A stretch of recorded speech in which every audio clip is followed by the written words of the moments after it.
Namaste, everyone, and welcome to the Anchor Light Meditation. This is part two.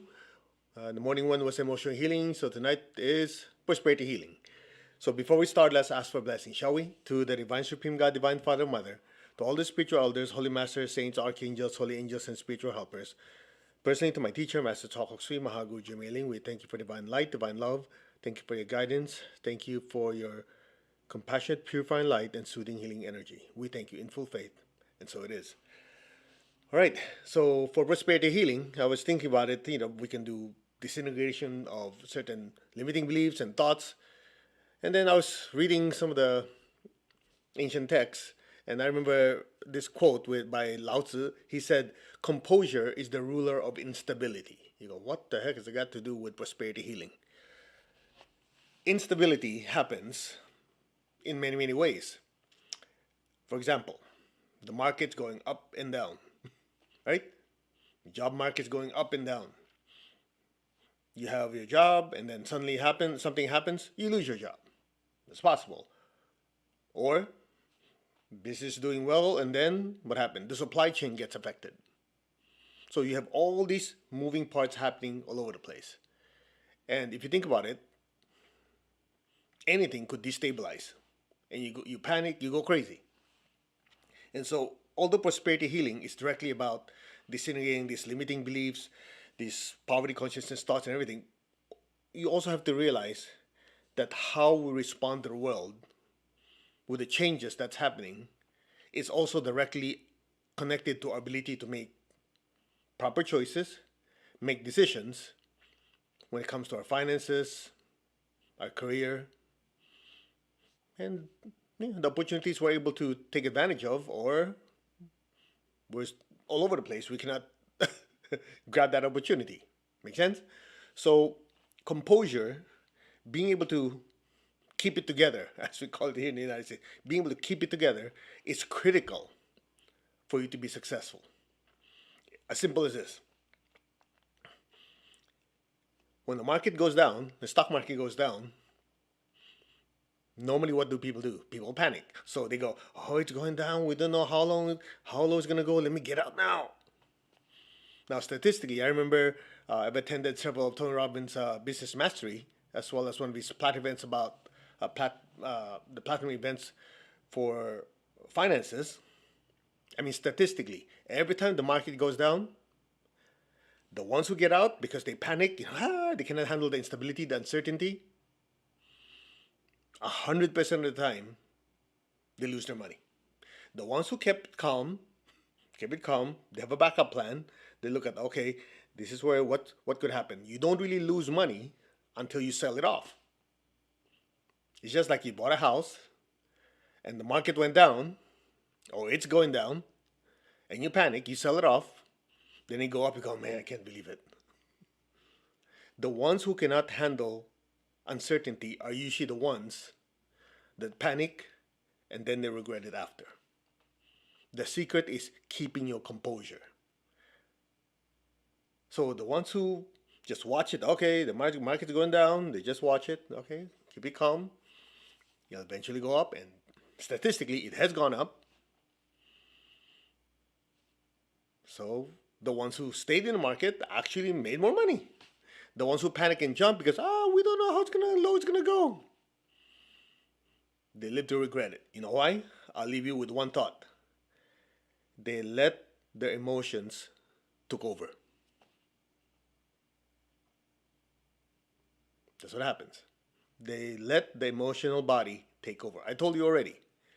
I have nothing about emotions, but you have to understand what the nature of the body, the emotions, and the thoughts are. If you understand its nature, its main properties, then you can control it. You don't know their nature, you're screwed. They control you. And especially if you let your emotions control your life and you have not trained your emotions, good luck with that. It's just like I shared with you. The body is like a horse, the emotions are like the horse, another horse, the thoughts are another horse. You have three horses. You are the soul, you're the charioteer, you're controlling these. A lot of people, they go, well, I let it flow. Let me remind you, dead fish are the ones that flow downstream. Go with the flow, dead fish. Okay? So what happens is this. Yes, you can let the body, the emotions, and thoughts go a certain way and be a certain level of autopilot once you've trained them. Once you've trained the horses, then it's just minimal guidance. But most people, what do? They let the body whatever they want, the emotions, thoughts, so that's how they run their life. No wonder there's chaos. That's how instability comes in. Because this guy wants to do something, this guy wants to do something, this guy wants to do something. So imagine your finances. That's how you do it. I want to be prosperous. I'll just do whatever I'm feeling. You're screwed. Guaranteed. Because you can get lucky or not. Make sense? That's why you have to study it. And then you look at it. Okay, statistically, this is what happens. So as soon as something happens to your job, your market, the first thing you need to do is step out and observe. It all goes back to the same thing. Because otherwise, what usually happens? First thing is we panic. Panicking is basically the emotional body going, ah!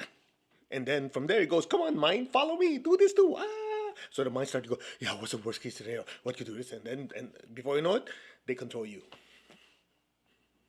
True? Not true. So composure is the ruler. You're the boss. Having that composure is what allows you to control instability. Because once you have that composure, you keep it together, you get to observe. You say, okay, what is going on here? Market's going up, market's going down. This investment, is this happening? This is not. This is my job. I see things going on. You observe. Without the ability to observe, you get sucked into it. That's that. Finished. They control you. The money controls you. Your job controls you. Everything else outside controls you when it should be the other way around. That's why spiritual practice gives you the inner strength. If you talk to people who are very prosperous, not people who get lucky, two different things. People who are prosperous for a prolonged amount of time, one of their main skills is what? The ability to stay calm, be able to observe, look at the options, and take the right option. So, although this is supposed to be prosperity healing, we're not really healing anything right now. What we're trying to do is just hopefully give you some clarity how spirituality is still an important part of your finances and your prosperity.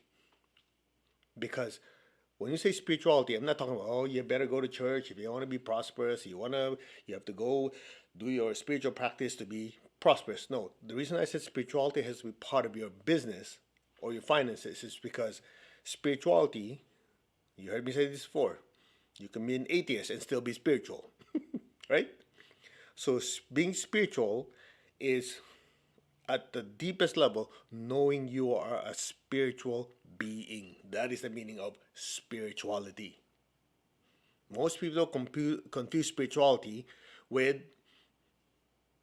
rituals, religion.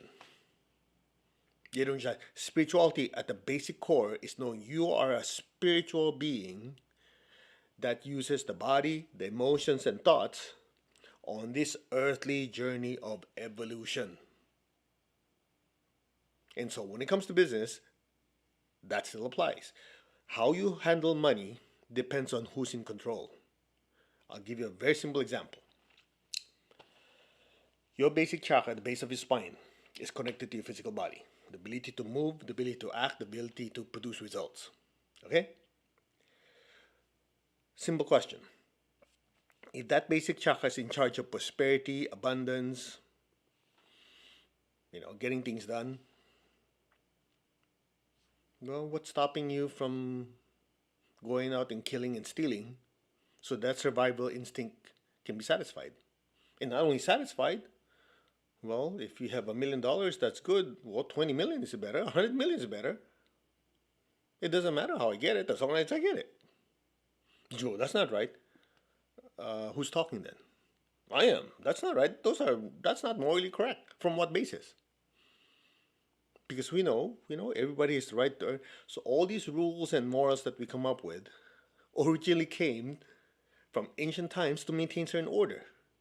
Because people who are not aware that we're all interconnected, but by hurting you, I'm hurting myself eventually. That's why this is called law of karma. That's why they generate negative karma by hurting people, and then before you know it, the whole thing gets worse. So certain rules were made. Okay, don't steal, don't kill. So those morals and rules were originally part of certain teachings given by great teachers. The question is why? Because you are a spiritual being having this earthly experience. So your body, including the chakras, are just tools that you use. So let's put it all together. So the basic chakra is like a department in your corporation to allow you to survive and make money. Okay? Now watch this. If you let it go do whatever it wants, I told you already, as long as I make money, as long as I can pay the bills, who cares? Kill, steal, swindle, that doesn't matter. Sex chakra, well, you have as many kids as you want, or go crazy with your sex center, right? Your navel chakra is to do with power, solar plexus is to do with me, myself, and I. So what's stopping you from doing all these unwholesome things? It's very simple. You call it the conscience, right? Or you've been taught by your parents not to do this. The society has taught you not to do that, either directly or by having rules or by having police. Don't go through this one-way street because either you die or it's against the law. But in reality, here's what happens. Listen carefully. What is stopping us from allowing all this lower nature, which is part of survival, nothing wrong with it? What's keeping it in check? So yes, you can make money as long as nobody gets hurt. Okay, you have as much sex as you like, as long as nobody gets hurt and you're doing it properly in the right context of your religion, your culture, and so on and so on. Make sense? Being in charge, okay, you want to be in charge as long as nobody gets hurt and you are doing it as you're a leader, that's your responsibility. So plexus, okay, you care about yourself, self-interest, roof on top of your head, money to feed your children, have certain level of comfort and whatever in your life, as long as nobody got hurt in the process. That's fine.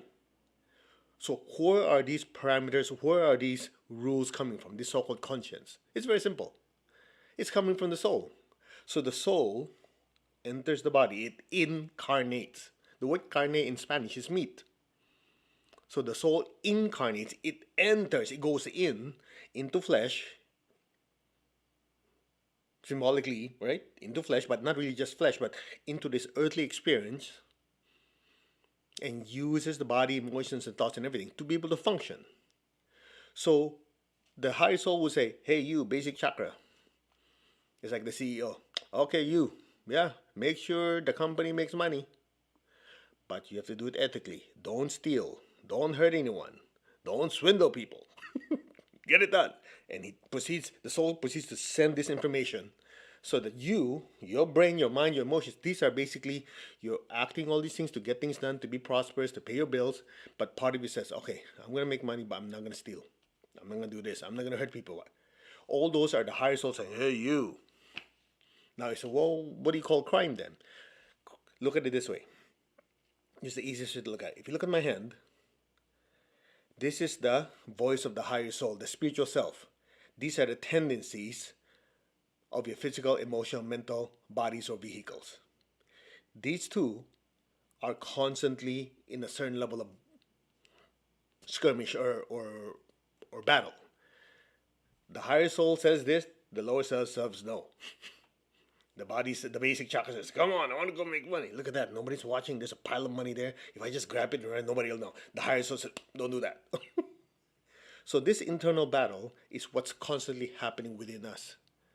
The lower self and the higher self, in a sense, the higher self is the spiritual part of you that realizes, look, I've known this for many lifetimes. Whatever I do to people comes back to me. So in this lifetime, I'm going to make sure I don't plant any stupid dumb seeds that will sprout and kick me and bite me in the butt. But the body, The emotions and thoughts have their own tendencies. So if he has not been trained through spiritual practice in the past, remember those horses? The higher soul has not done this enough. So it's like training wild horses. So the people you call criminals are the ones who are at that time, either it's a pattern or at that time when they did something bad or hurt people, steal, kill, or whatever they do, is because at that time the higher soul lost control. So it's always inverse. When the higher soul is in control, the tendencies decrease. When the higher soul decreases in its control, the lower tendencies take over.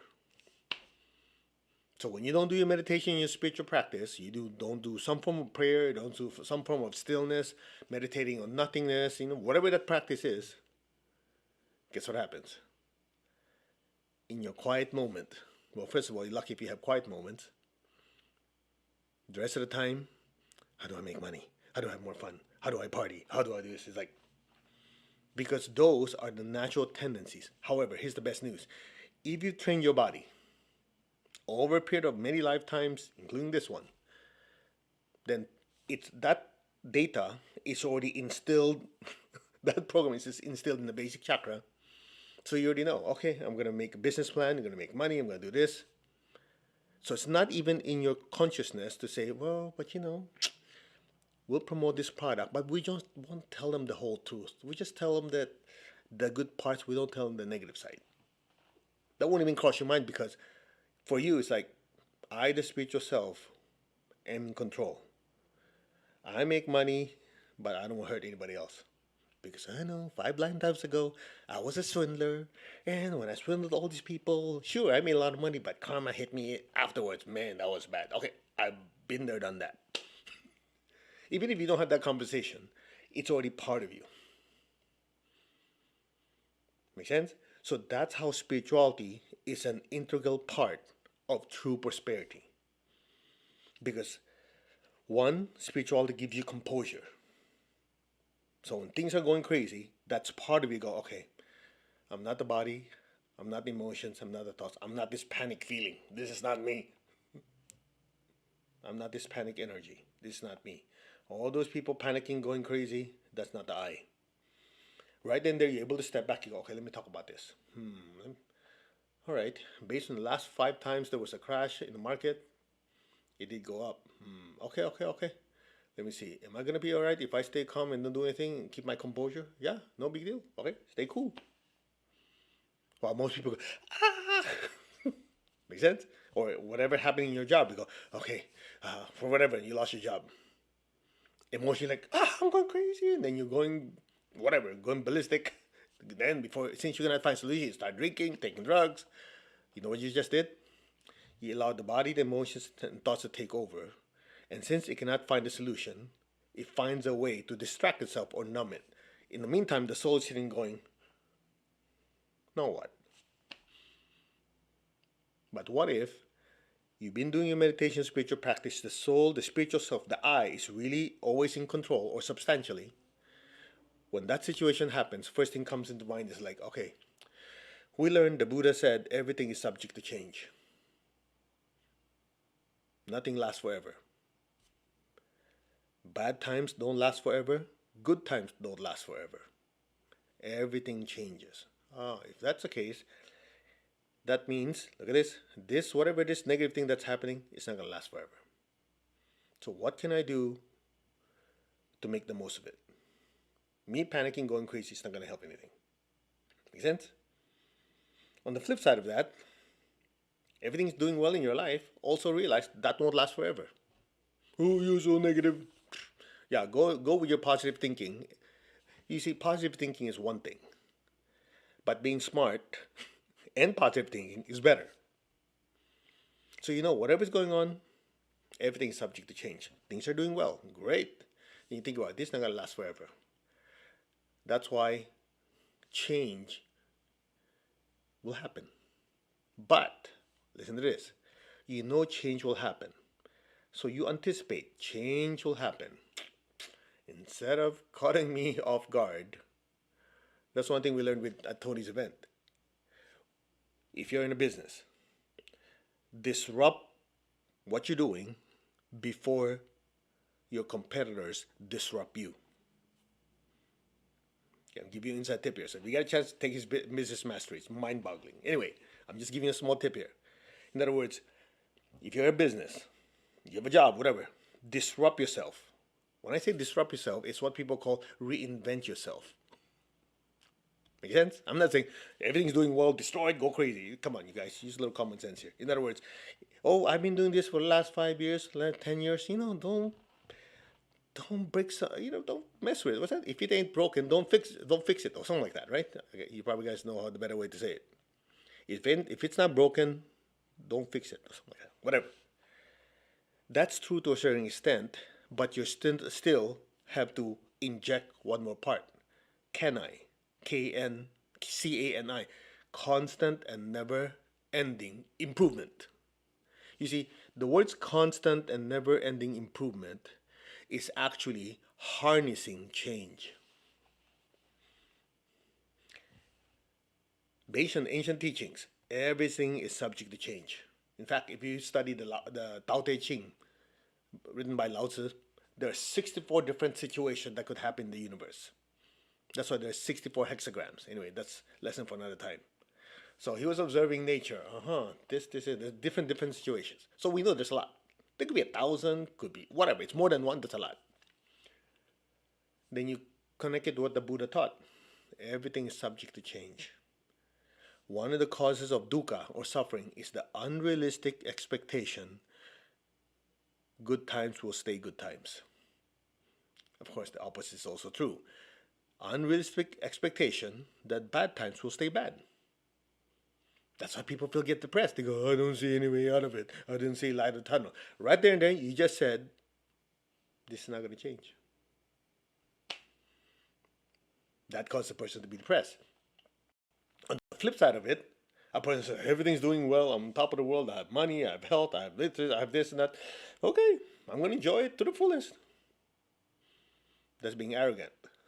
Because everything's subject to change. So that's how we've shared this with you before. When things are doing well, give and share. Care for people who are in need. Because what you're doing is you're now investing. When the wheel turns, you're on top. When the wheel starts turning when the wheel's turning in such a way that things are not doing so hot, you've karmically invested. You have savings and investment also. When it's not so easy to make money, you're taken care of. You know it's going to be changed. You anticipate it. And you know that change is going to happen. So you start anticipating, constantly trying to make things better. You say, I have this job. It's doing well. I get this much salary. I calculated this, how much I make, this, how much I pay my house, my car, feed my children, so on, so on, so on. Okay, I have this much left. Oh, good enough. Yeah. The economy shakes a little bit. You're dead. Not too smart. That's why I remember growing up, in Asian countries, no argument, you always have to have some form of savings account. Not necessarily savings, but something set aside. I've known people who are, oblivious. Say, no, I don't need that. I remember one person even told me many years ago. He's a good friend of mine. I didn't want to say anything. He said, don't watch your expenses. You'll always have expenses. Just make more money. Now, that's really true. You always have expenses. So what he does is he doesn't save. He just spends everything. Goes, it's okay. Just make more. Then his industry tanked. Make sense? So I'll just finish it with this. We're not going to do a meditation because hopefully just listening to this, there was some healing in your consciousness. Master said, he shared with us the simple rule, 10-30 rule. I've shared this with someone before. It's part of the Kri Shakti, the prosperity class. 10-30 rule. Whatever you make after taxes, 10% goes to tithing, giving money to charity. That's for what? Spiritual savings. 30% or more, 30% minimum, goes towards some form of investment of savings. So you're still left with 60% to spend. Now, some of you, that's like, I can't be, what I mean 30, that's a lot, that's 40. Well, do something about it. Now, the way I was trained is either 10-30, but I follow more than that because growing up, my parents were always very, very, now we call it thrifty. By that time, I call it cheap. But I look back, I go, that's why they are prosperous. Use your head, not your emotions. What you do is you train your emotions first. So once you have a business plan, you use your emotions as booster rockets. Yeah, I have that passion to keep charging forward. But if you use your emotions initially and you have not trained them, good luck. You're riding a wild horse. Enjoy. So all that to tell you, do your meditation, your spiritual practice on a regular basis. That's where you have clarity. That's where you will have composure. Composure allows you to overcome instability. That's it. All right. So again, we're not doing a full-blown meditation now. I just want you to think about it, sit down, and just really think, yeah, how do I handle crisis? Do I lose it? Do I keep it together? How are my finances these days? I think this pandemic has been a test for people who have been living, what's the word I'm looking for? In a very carefree way, right? No, it's okay. The paycheck will always be there. The investments will always do well or whatever. And suddenly, remember, March 2020, everything shut down. Like, so.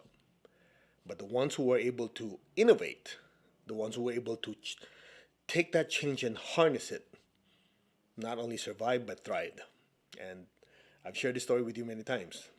That's why I really respect Tony a lot. You know, at that time, remember his business at that time. Well, he has 70 or 80 different ones, but the seminar business, it relies on people interaction. Remember, 10, 15,000, 20,000 people in a room, and suddenly that went. Whoosh. Anybody be depressed. In just what, 2-3 months, he turned it around, built a whole studio, and he was not happy with it. I mean, you and I would be thrilled. The first time I started going, wow. Guess what? With him, not good enough. He had to build a bigger one, a better one. And now, each event he has, he is able to touch not just 10, 15,000, 30,000, 50,000. Even though there are 22, 30,000 people logged in, each one of them you see at least 2, 3 people. And this breakthrough challenge, I remember he told me last night, about 800,000 people. Now, if you're stuck in a room, can you fit 80,000 people in there? You probably could if you have a big football, like a Super Bowl or whatever. But to do that consistently, now by innovating, he can create a bigger impact. You can't do that if you're emotionally losing it. But when you keep it together, you have that composure, and you have the desire to serve and help people, you will find a way. So composure is the key to what? Controlling instability. And even if there's instability, you can see it, you anticipate it, you can make it work for you, not against you. That's it. So I hope this short talk helped you. Again, we'll continue our meditation on Monday, but this time we just have something to think about for you. Composure is the ruler of instability. But when it comes to your business, your work, your finances, composure is your best friend. Keep it together. Namaste, everyone. Let's give thanks to the Divine Supreme God, Divine Father and Mother. Thank you. To all the spiritual elders, holy masters, saints, archangels, holy angels, and spiritual helpers. Thank you. To my teacher, Master Tokok Sri Mahagu Jumain. Thank you. In full faith. So it is. So thank you for listening. I know it was I know we went a little bit overboard, but I hope that me speaking from my heart, from my experience of my screw-ups, has somehow you've learned from my mistakes and the mistakes of other people, that you will be able to thrive even in times of instability because you're clear, calm, collected, and composed. Namaste. Thank you. You all take care, and we will see you Monday morning for Anchor the Light.